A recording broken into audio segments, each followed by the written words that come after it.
mùi à mai dưới ra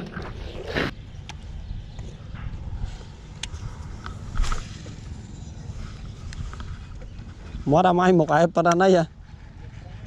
thầy phê ăn rồi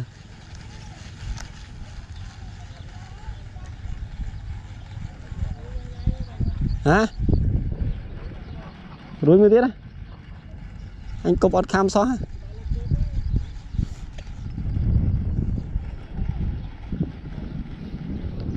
ba thằng đánh bị cao ấy ổ mất khơi thấy hai đinh tam cối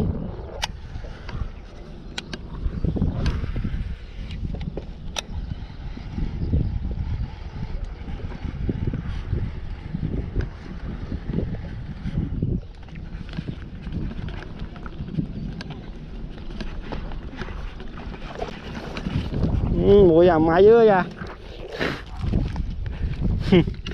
ơi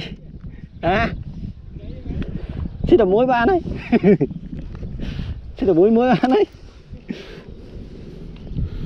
bị hủi chết à nó mọt được bay mọt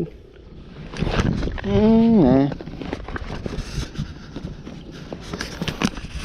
nó hút ba camera đây mà ọt ba camera mình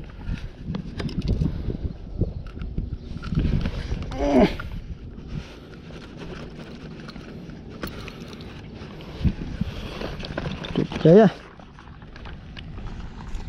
cái tha nhón mặt bảo xem này kia